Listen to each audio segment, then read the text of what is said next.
falling down, falling down, falling down. London Bridge is falling down, my fair lady. FNAF is a series with many facets to its lore. You could say it is one of the major characteristics of it. Sadly, I, being pea-brained, have not put it together.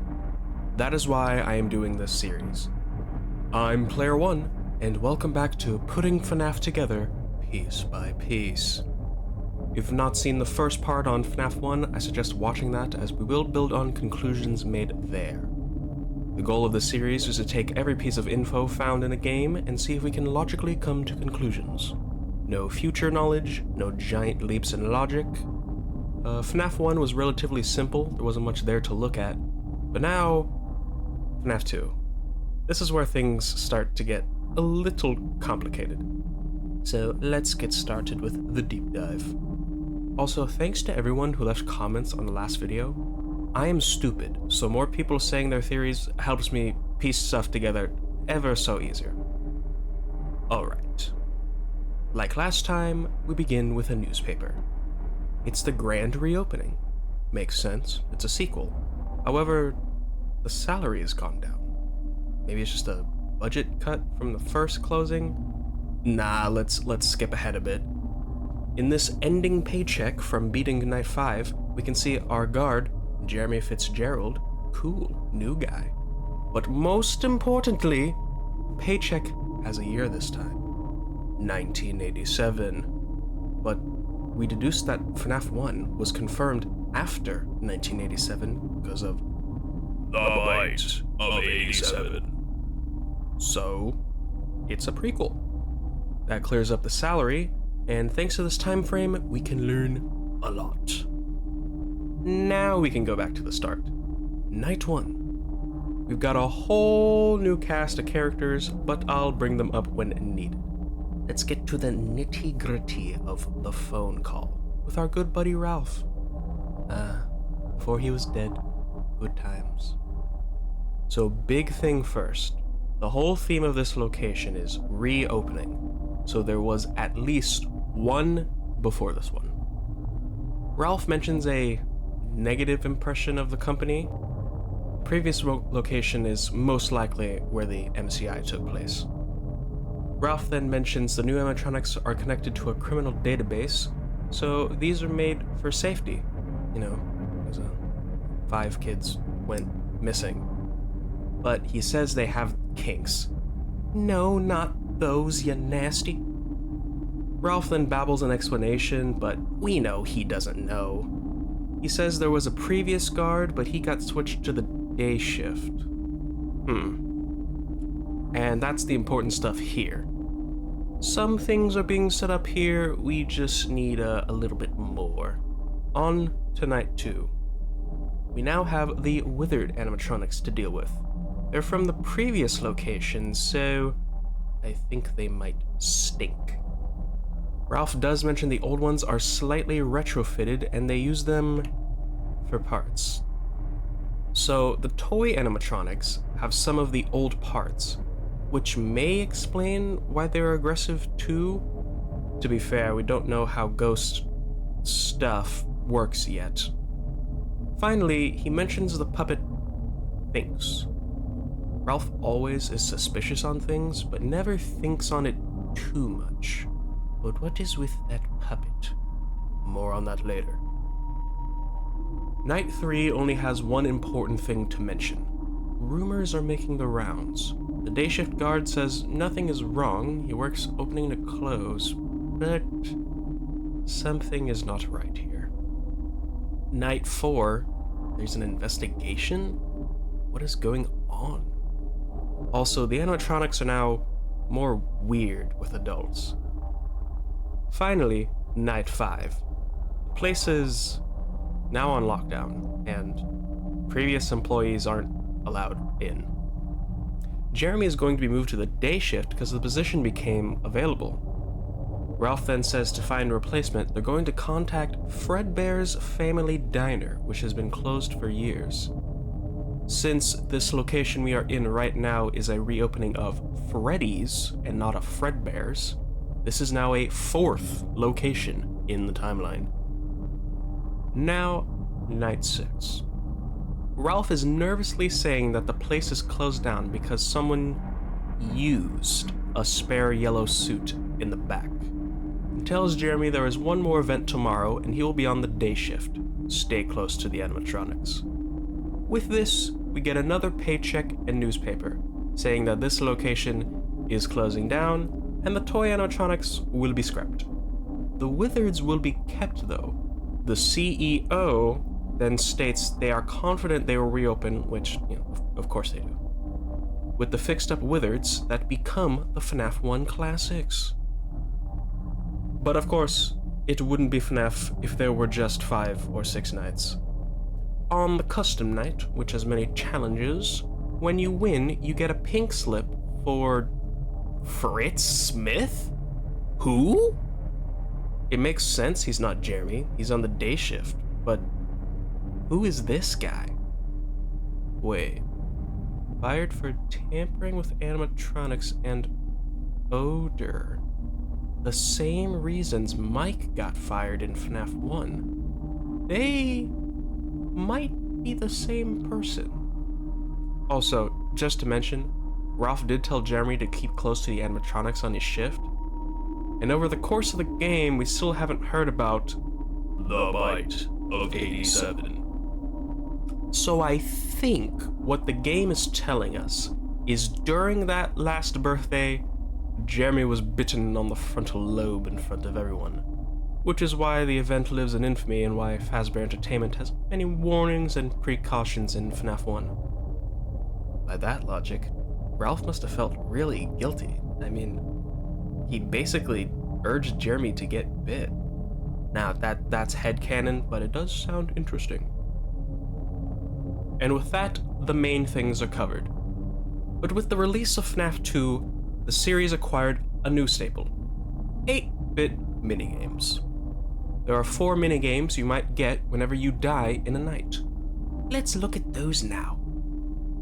I'll recap them and then try to get some conclusions, as they're a little vague. We have Take Cake. We play as a Freddy, giving cake whenever they get angry. And there's also a lone kid outside the building crying. Eventually a purple guy comes up in a purple car, and the kid is now gray. The guy drives off and we get a jump scare of the puppet. The next is Foxy Go Go Go.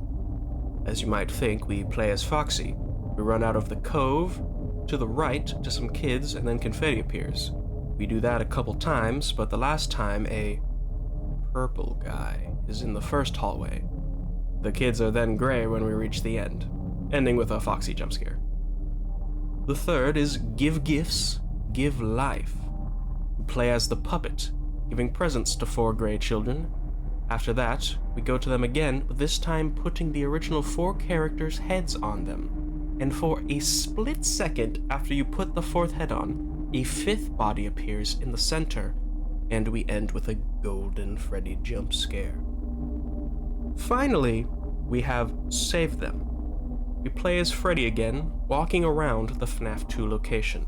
We follow the puppet around with bodies strewn about, and sometimes the minigame will end with a purple guy appearing, and when he reaches Fred, the corner says, "You can't."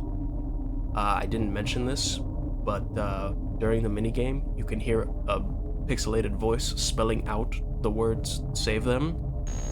SAVETHEM.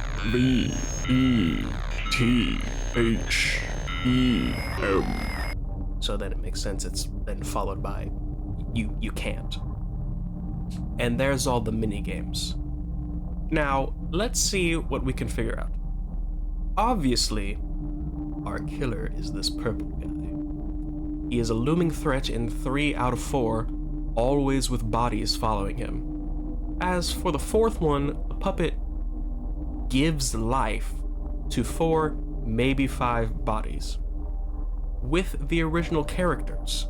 So this is most likely how the MCI victims possessed, for lack of a better word, the animatronics.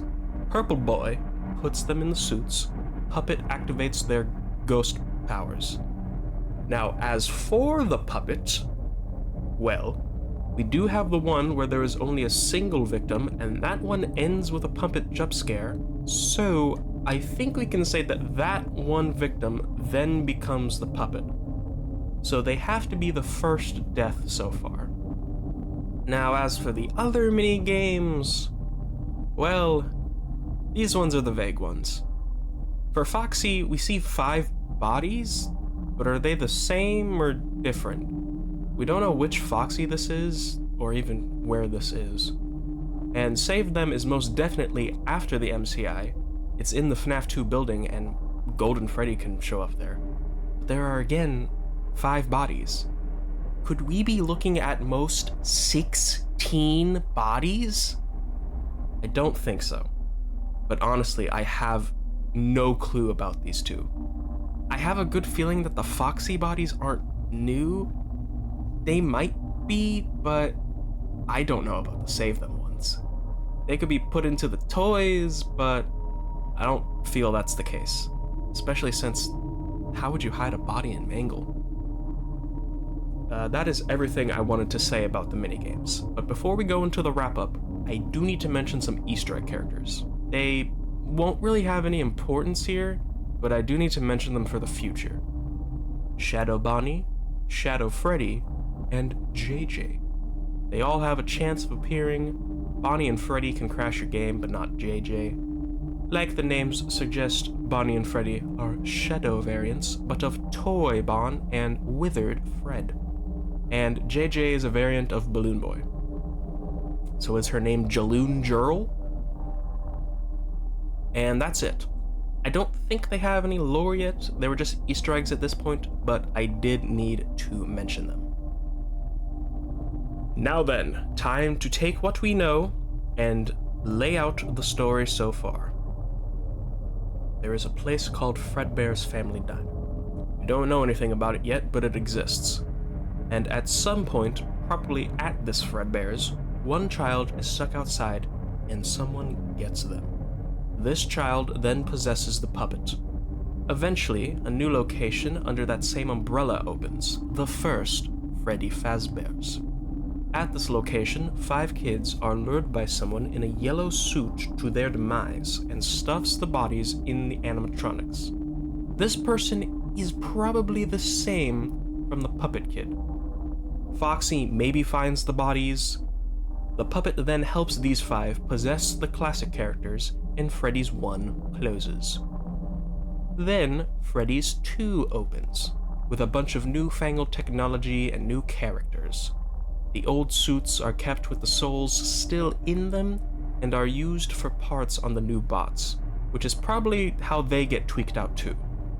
Before our player starts his shift, there was a previous employee who complained about conditions and was moved to day shift.